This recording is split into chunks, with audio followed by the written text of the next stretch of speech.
Hello everyone, welcome back to my channel the haunting delight. আমি তো অনেক ধরনের হরর মুভি এক্সপ্লেন করেছি আমার চ্যানেলে, কিন্তু যখন আমি বাংলা হরর নিয়ে কথা বলি আমার মাথায় সবার প্রথমে একটি শর্ট ফিল্মের নাম আসে, যার নাম বুনো।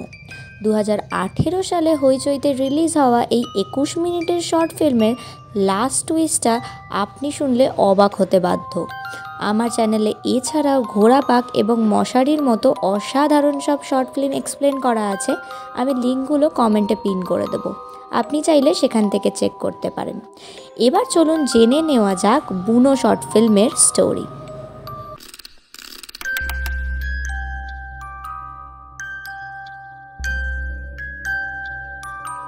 মুভির শুরুতে আমরা একটি জঙ্গলের মধ্যে গাড়ি করে যেতে দেখি প্রীতি আর দীপকে, যাদের একটি ছোট্ট মেয়ে ছিল মহুয়া।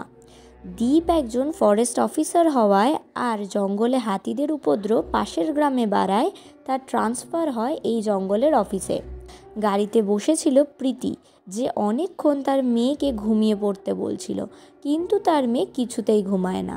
আর ইতিমধ্যে তারা এসে পৌঁছায় জঙ্গলের মধ্যে একটি বাংলোতে, যেখানে তাদের থাকার কথা ছিল। এখানে আমরা আরও একজন লোককে দেখি, যাকে এই বাংলোর খেয়াল রাখার জন্য রাখা হয়েছিল। এই জঙ্গলের গভীরে না ছিল নেটওয়ার্ক কানেকশন, না ছিল ঠিকমতো ইলেকট্রিসিটি। এই অবস্থায় দীপ সেই কেয়ারটেকারের দায়িত্বে প্রীতি আর মহুয়াকে রেখে তার অফিসের উদ্দেশ্যে বেরিয়ে যায়। যাওয়ার সময় প্রীতিকে জানিয়ে যায় আজ রাতে হয়তো পরিস্থিতি কন্ট্রোলে আনতে হবে, তাই সে ফিরতে পারবে না। কাল সকালে সে শিওর বাড়ি ফিরে যাবে তাড়াতাড়ি।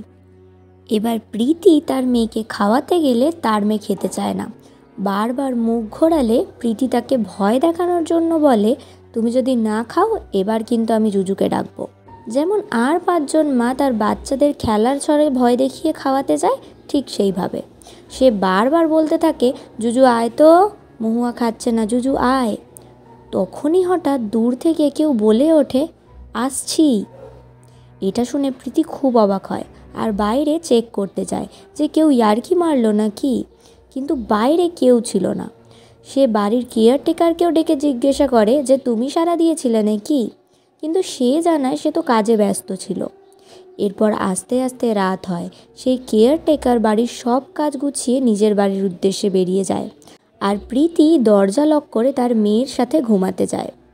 এই সময় প্রীতি লক্ষ্য করে তার মেয়ে জেগে আছে, ঘুমায়নি। প্রীতি তার মেয়েকে অনেকবার ঘুমাতে বললেও সে দুষ্টুমি করে ঘুমায় না, জেগে থাকে। তখন প্রীতি আবার বলে, দাঁড়াও এবার জুজুকে ডাকছি, জুজু আয় তো, জুজু আয়, মহুয়া ঘুমাচ্ছে না, জুজু আয়। আর জুজু সাড়া দেয়, আমি আসছি।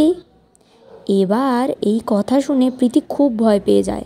সে তার মেয়েকে জড়িয়ে ধরে কোনো রকমে সারা রাত কাটায়। পরের দিন সকালে দীপ বাড়ি ফিরলে প্রীতি যখন তাকে পুরো ব্যাপারটা জানায়, তখন দীপ এটাকে প্রীতির হ্যালোসিনেশন বলে মনে করে আর বলে, তুমি নির্জন জায়গায় একা একা মহুয়াকে নিয়েছিলে, তাই হয়তো তোমার এটা মনে হয়েছে, তোমায় এই জন্য এখানে আসতে না করেছিলাম। কিন্তু প্রীতি বলে, আমি যা শুনেছি সেটা একদম ঠিক, আমি 2বার সেম কথা কিভাবে ভুল শুনতে পারি। এবার দীপ ইয়ার্কি মেরে বলে, ঠিক আছে, তবে এবার আমি জুজুকে ডাকছি, দেখি জুজু কেমন সাড়া দেয়। দীপ বারবার ডাকতে থাকে, জুজু আয় তো, জুজু আয়, এবার এসে প্রমাণ কর তুই আছিস। কিন্তু এবার আওয়াজ আসে, আমি খাচ্ছি। আর আওয়াজটা এবার আসছিল পাশের ঘর থেকে, যেখানে তার ছোট্ট মেয়েটি খেলছিল। তারা দৌড়ে গিয়ে যা দেখলো, এই বীভৎস দৃশ্য তারা যে কোনো জীবনে দেখবে এটা তারা স্বপ্নেও কল্পনা করেনি। তারা দেখলো সেখানে পড়েছিল তাদের ছোট্ট মেয়েটির আধ খাওয়া দেহ। আর ব্যাস, এখানেই আমাদের মুভির গল্প শেষ হয়ে যায়। মুভির শেষে জুজু সত্যিই এসে প্রমাণ করলো যে সে সত্যিই আছে। তো কেমন লাগলো আজকের ভিডিওটা কমেন্টে জানাবেন অবশ্যই। ভালো লাগলে লাইক কমেন্ট শেয়ার করবেন, আর চ্যানেলে নতুন হলে সাবস্ক্রাইব করতে ভুলবেন না। আবার আসবো নতুন কোনো ভিডিও নিয়ে। টিল দেন সবাই খুব ভালো থাকবেন। Thank you for watching.